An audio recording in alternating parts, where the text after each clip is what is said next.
Topic का नाम है आपका industrial sector on the way of independence. यहां लिखा है कि सिस्टमैटिक डी इंडस्ट्रियलाइजेशन। सबसे पहली बात, व्हाट इज इंडस्ट्रियलाइजेशन? इंडस्ट्रीज को खोलना।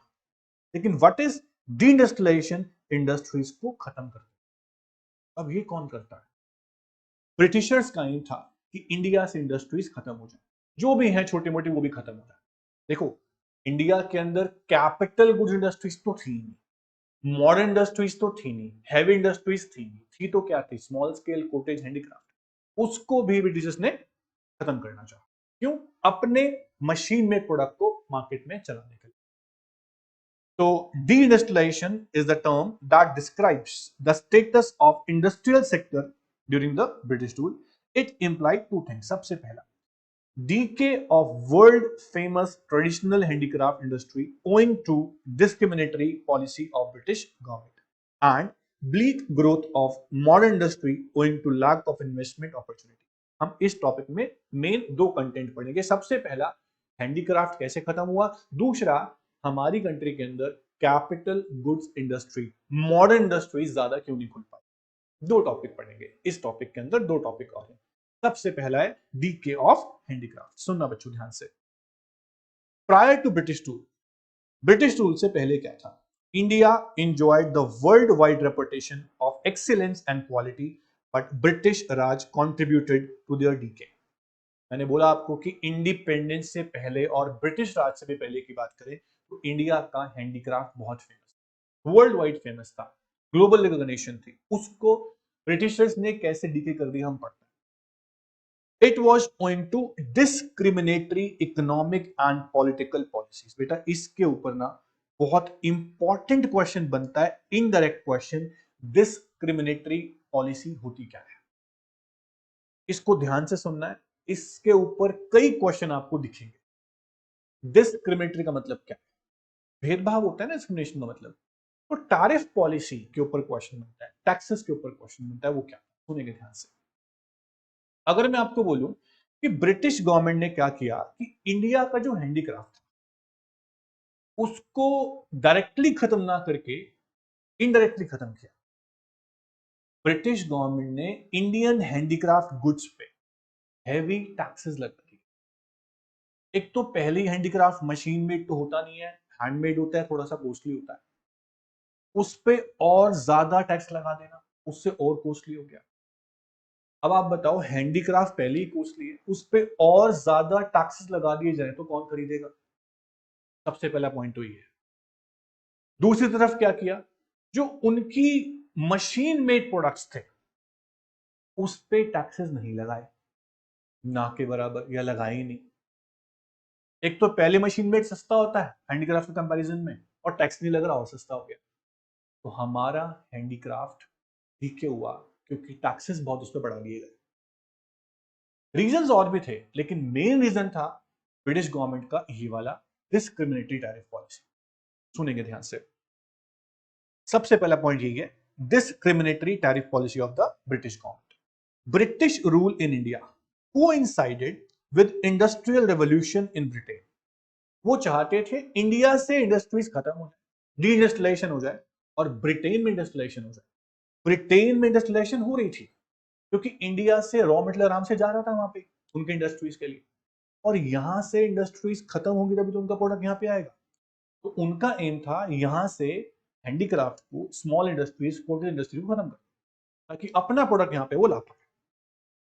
British found India as the best source of raw material. ये मैंने बताया था आपको, इंडिया से रॉ मटेरियल जाता था ब्रिटेन में इंडस्ट्रीज के लिए, और डिस्क्रिमिनेटरी टैरिफ पॉलिसी उन्होंने लगाई। इंडिया से जब रॉ मटेरियल एक्सपोर्ट होता था ब्रिटेन, उस पर कोई टैक्स नहीं। रॉ मटेरियल जा रहा है ब्रिटेन में बिना टैक्सेस के, उनको फायदा हो गया। उनकी जो गुड्स हैं, ब्रिटेन में जो गुड्स बन रही है मशीन मेड, उसको इंडिया में लाया जा रहा है, वो भी बिना टैक्सेस के। उसमें भी फायदा किसका? ब्रिटेन का। कैसे?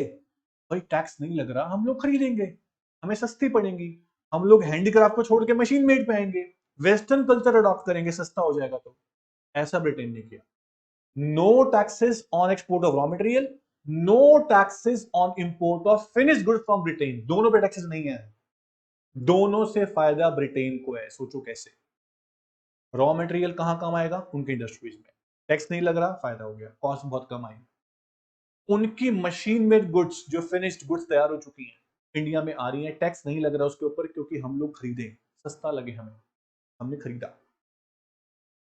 तो tariff free export of raw material, समझ में आया? जो टैक्सेस एक्सपोर्ट इंपोर्ट पे लगते हैं उसको बोलते हैं टैरिफ।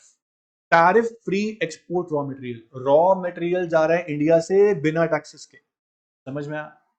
और फिनिश गुड्स आ रही हैं ब्रिटेन से, वो भी बिना टैक्सेस के। But at the same time heavy duty was placed on export of Indian handicraft also. ऊपर से हैंडीक्राफ्ट के ऊपर टैक्स लगा दिया। अपने गुड्स पे कोई टैक्स नहीं है, ब्रिटिश गुड्स पे, ताकि लोग खरीदे। हमारी गुड्स हैंडीक्राफ्ट पे टैक्स लगा दे, कोई ना खरीदे। इस वजह से हैंडीक्राफ्ट, ठीक है, मेरी बात समझ में आप लोगों को? ये इनकी पॉलिसी थी।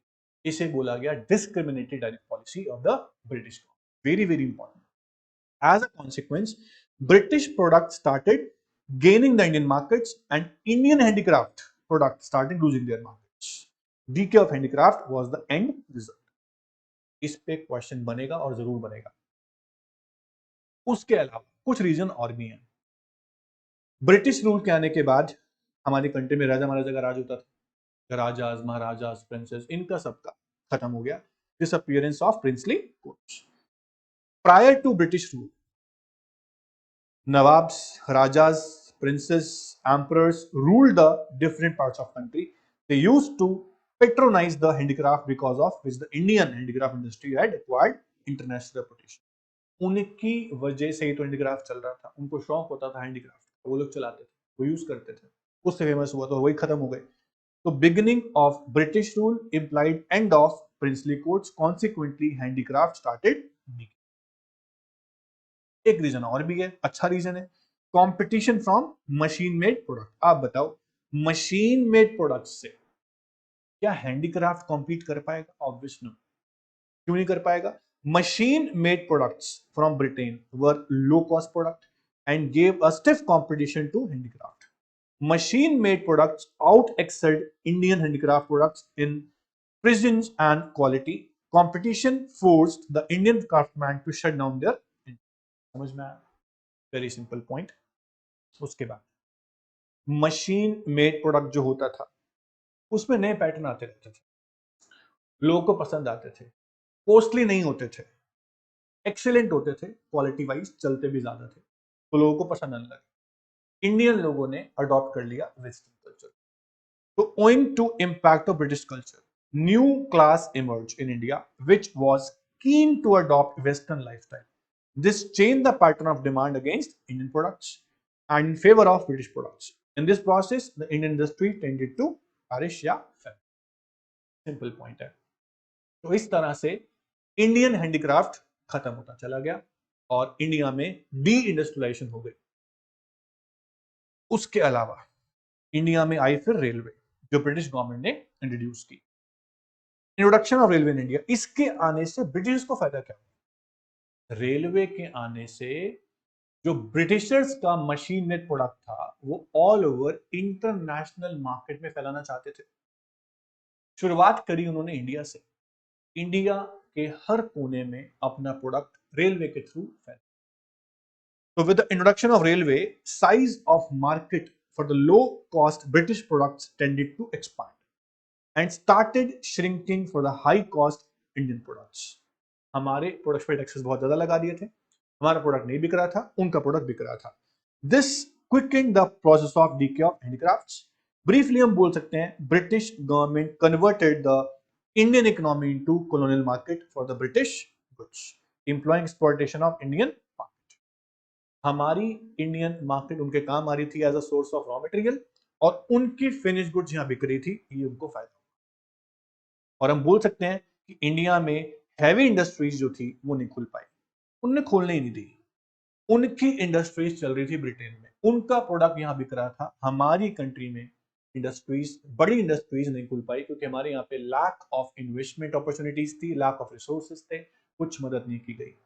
Under the British Raj, modern industry saw only a bleak growth, बहुत ना के बराबर growth. It was only in the second half of 19th century. Tata iron steel corporation खुली 1907 में, 1907 में सीमेंट इंडस्ट्री खुली, शुगर इंडस्ट्रीज खुली, बहुत कम इंडस्ट्री, गिनी चुनी इंडस्ट्रीज, फ्यू इंडस्ट्रीज खुल पाई, बाकी नहीं खुल पाई।